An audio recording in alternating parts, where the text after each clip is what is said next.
శ్రీమాత్రే నమ. జయ గురు దత్తాత్రేయ నమ. ఈ వీడియోలో మనం జూన్ 1వ తారీఖు నుంచి కుంభరాశి వారికి జరగబోతున్నటువంటి మాస ఫలితాలు ఏ విధంగా ఉంటున్నాయి అన్న విషయాన్ని మనం పరిశీలించే ప్రయత్నం చేద్దాం. మరి కుంభరాశి వారికి ఈ గ్రహస్థితి పరిశీలించినప్పుడు రాశి అందే శనిగ్రహ సంచారం ఇది ఓకే, శ్రమాంతర విజయాన్ని ఇవ్వడం జరుగుతుంది. అయితే ముఖ్యంగా మరి ఇప్పుడు ఈ శని భగవానుడు పూర్వభాద్ర నక్షత్రం మీదకి మారడం జరిగింది. సో ఆ కారణం వల్ల ఏంటంటే ధన లాభాధిపతి అయినటువంటి గురువు యొక్క ఫలితాలు శని భగవానుడు ఈ కుంభరాశి వారికి అందించబోతున్నాడు.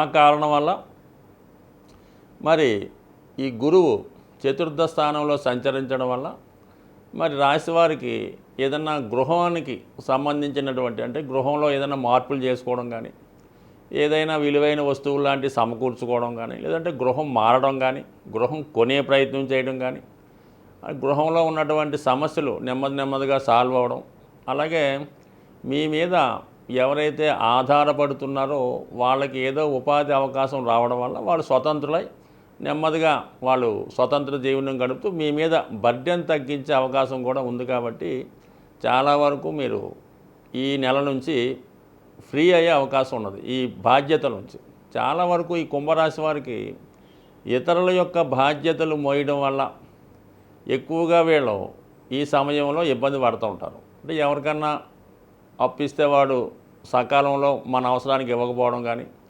ఎవరికన్నా వీళ్ళు షూరిటీ పెట్టడం వల్ల, ఎవరికైనా హెల్ప్ చేయడం వల్ల, లేదంటే ఏదైనా వీళ్ళ దగ్గర బంధువులు స్నేహితులు ఏదో ఇబ్బందుల్లో పడుతుండడం వల్ల వాళ్ళకి ఏదో ఆదుకోవడం, వాళ్ళకి ఏదో క్రెడిట్ కార్డు ఇస్తే వాళ్ళు మొత్తం వాడితే వీడ క్రెడిట్ కార్డు కట్టుకోవడం, ఇలాంటి ఇబ్బందులు స్వతంత్రంగా తెచ్చుకొని ఎక్కువ ఇబ్బంది పడుతుంటారు.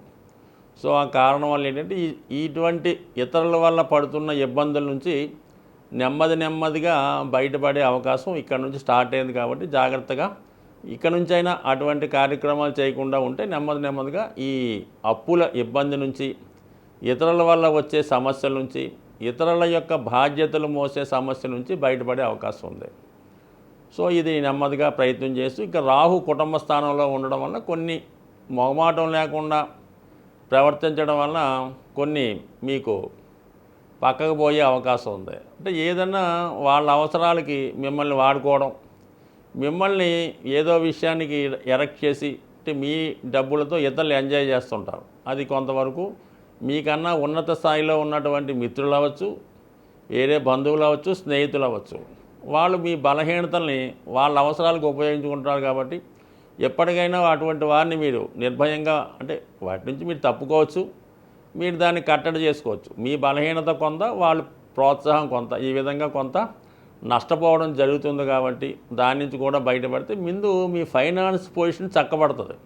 ఈ ఫైనాన్స్ పొజిషన్ చక్కబడటం వల్ల ఏంటంటే మీ యొక్క వనరులు ఎప్పుడైతే పెరిగాయో అది మీ కుటుంబ సభ్యుల మీద పెట్టచ్చు. వాళ్ళ యొక్క చదువు కోసం కానీ, ఏదైనా భార్య యొక్క అవసరాలకో కుటుంబ అవసరాలకో పెట్టుకోవడం వల్ల అటు భార్యాభర్తలు కూడా మీ మీద అభిమానాన్ని ప్రేమని పెంచుకుంటుంటారు, మీ యొక్క బాధ్యతని గుర్తిస్తారు. ఇప్పుడు ఏమైంది, మీరు అంతా ఇతరులకి వాళ్ళకి చూడటం వల్ల కుటుంబ సభ్యులకి సరైనటువంటి సౌకర్యాలు కల్పించలేకపోతున్నారు. ఇది మీరు కొంతవరకు మేల్కొని దీని నుంచి ఎప్పటికైనా బయటకు వస్తే ఇంక రాబోయే టైంలో కొంత బెటర్ అయ్యే అవకాశం ఉంది. ఇక మిగతా విషయాలకు వస్తే కుజుడు 3వ స్థానంలో ఉండడం వల్ల ఒక విజయ యోగం లాంటిది ఏర్పడింది అన్నమాట. అంటే 3లో ఉన్న కుజుడు 6ని వీక్షించడం వల్ల కొంతవరకు ఏదన్నా శత్రువుల నుంచి బయటపడడం, ఏమైనా కోర్టు సమస్యలో బలహీనతలో ఏదైనా ప్రాబ్లమ్స్ బంధువులతోనో అన్నదమ్ములతోనో ఉంటే అవి నెమ్మదిగా ఈ సమయంలో సాల్వ్ అయ్యే అవకాశం ఉంది. అలాగే మీ కొంతవరకు ఈ సొంత బంధువులతో స్థిరాస్తి మీద ఉన్న సమస్యలు కూడా సాల్వ్ అయ్యే అవకాశం ఉంది. ఇక శుక్రుడు 4వ స్థానంలోనూ సప్తమాధిపతి రవితో కలిసి బుధగ్రహంతో కలిసి ఉండడం వల్ల మీ కుటుంబంలో ఎవరైనా పిల్లలకి మీరు విద్యార్థి అయితే మీకు లేదంటే మీ సంతానానికి ఉన్నత విద్యా అవకాశాలు రావడం జరుగుతూ ఉంటుంది. సో వాళ్ళు మరి విదేశం వెళ్ళి చదువుకుందామనో, లేదంటే ఇంకో పెద్ద కాలేజీలో ఏదైనా డొనేషన్ కట్టి చేరదామనో వాళ్ళ యొక్క ప్రయత్నం జరుగుతూ ఉంటుంది. సో మీరు ఎంత కష్టమైనా వాళ్ళకి ఏదో విధంగా విద్యకి ఇబ్బంది లేకుండా ఈ సమయంలో ప్రయత్నించవలసి ఉంటుంది. కొంత ఇబ్బంది అయినప్పుడు కూడా సక్సెస్ అవుతుంది. కానీ అది మీరు మధ్యలోనే మీ వల్ల కాదనుకుంటే తర్వాత ఈ ఎఫెక్టు జీవితాంతం మీ మీద ఉండే అవకాశం ఉంది. కాబట్టి ముఖ్యంగా ఈ సమయంలో పిల్లల చదువు విషయంలో కానీ, వాళ్ళకి ఏదన్నా సమకూర్చే విషయంలో కానీ లేదంటే వాళ్ళ వివాహ విషయంలో కానీ కంపల్సరీగా ఎంత ఇబ్బంది అయినా మీరు అది సమకూర్చే ప్రయత్నం అయితే చేయాలి తప్ప దాన్ని వాయిదా వేసుకునే ప్రయత్నం చేస్తే మాత్రం ఇది జీవితాంతం మీ మీద ఇబ్బంది పడే అవకాశం ఉంది. బట్ ఏదైనప్పుడు కూడా ఈ సమస్యలన్నీ కూడా మీకు జూన్ 15 నుంచి రవి 5వ స్థానంలోకి, బుధ శుక్రులు అందరూ కూడా పంచమ స్థానంలోకి రావడం వల్ల ఈ గ్రహాలన్నీ కూడా మీకు కోణ దృష్టి ఈ రవి మీద పడడం వల్ల అటు ఆర్థిక సంబంధించిన విషయాలు, అటు వృత్తికి సంబంధించిన విషయాలు, అలాగే వ్యక్తిగత విషయాల్లో సహకారం పెరుగుతూ ఉంటుంది.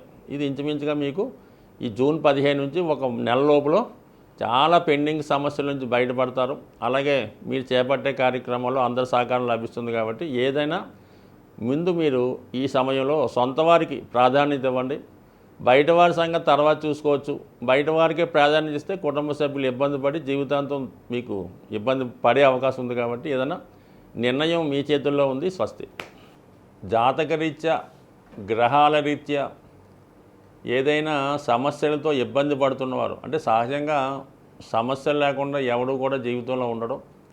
అయితే కొంతమంది ఆ సమస్యల్ని ముందుగానే గమనించి తగు విధంగా ఆ సమస్యల్ని నుంచి బయటపడే విధంగా విధి విధానంగా ఏదో దానం ద్వారానో, జపం ద్వారానో, పూజ ద్వారానో వాళ్ళ స్థాయిని బట్టి చేసుకుంటూ ఉంటారు. కొంతమంది సమస్య వచ్చిన తర్వాత ఇబ్బంది పడి అప్పుడు ఏదో పూజలో పునస్కారాలు ఏమన్నా పట్టుకుంటూ ఉంటారు. సో ఈ విధంగా చాలామందికి ఏంటంటే ఏ సమస్య వచ్చినప్పుడు ఏ పరిహారం చేసుకోవాలి, లేదంటే ఏ దైవాన్ని పూజించాలి అన్నటువంటి విషయంలో కూడా సరైనటువంటి గైడెన్స్ లేకపోవడం వల్ల కొంతవరకు వృధా అవుతుంటుంది. అయితే ఈ నెలలో ముఖ్యంగా జూన్ నెలలో అన్ని రాశుల వారికి శాశ్వత పరిష్కారంగా ఈ జూన్ 6వ తారీఖున శని భగవానుడి జయంతి రాబోతుంది. సాధారణంగా ఏదన్నా ప్రత్యేక దినాల్లో మనం ఆ ప్రత్యేక దైవాన్ని పూజించినప్పుడు ఆ ఫలితం సంవత్సరం అంతా కూడా ఉండే అవకాశం ఉంది. ఎలాగైతే మనం మహాశివరాత్రి రోజు శివుణ్ణి పూజిస్తే సంవత్సరం అంతా మనకు ఆ పుణ్యఫలం దక్కుతుందో, అదేవిధంగా ఈ శని జయంతి రోజు శని భగవాన్ని విధి విధానంగా పూజించడం వల్ల కంపల్సరిగా అతని యొక్క అనుగ్రహం అందరి మీద ఉండి అన్ని సమస్యల నుంచి బయటపడే విధంగా ఉండే అవకాశం ఉంది. అంటే అనుగ్రహం ఇవ్వడంలో కానీ శని ఒక పదవి ఇవ్వాలన్నా, ఒక రాజకీయ హోదా ఇవ్వాలన్నా, ఒక మంచి భార్య ఇవ్వాలన్నా, మంచి ఆరోగ్యం ఇవ్వాలన్నా, మంచి అలవాట్లు ఇవ్వాలన్నా కంపల్సరీగా శని భగవానుడు మాత్రమే ఇవ్వగలడు. సో దానివల్ల మీరు ఆ రోజు విధి విధానంగా ఏదైనా శివాలయంలో శివుడికి అభిషేకం చేసుకోవడం, లేదంటే నవగ్రహాలు ఉన్నటువంటి శివాలయంలో ముందుగా శని భగవానుడికి అభిషేకం చేసి దాని తర్వాత విధి విధానంగా శివుణ్ణి కూడా అభిషేకం చేసి ముఖ్యంగా ఆ రోజంతా కూడా అంటే ఇంచుమించుగా సూర్యోదయం అయిన నుంచి మర్నాడు సూర్యోదయం అయ్యేదాకా కూడా చాలా నియమంగా వీలైతే ఉపవాసం ఉండడం, లేదంటే ముఖ్యంగా ఆయిల్తో నూనెతో చేసే పదార్థాలు ఏమీ తినకుండా ఉండడం, అలాగే నెయ్యితో చేసినవి కూడా తినకూడదు. సాధ్యమైనంత వరకు తాలింపు పెట్టని మన ఆయిల్ వాడిన వస్తువులు తినడం.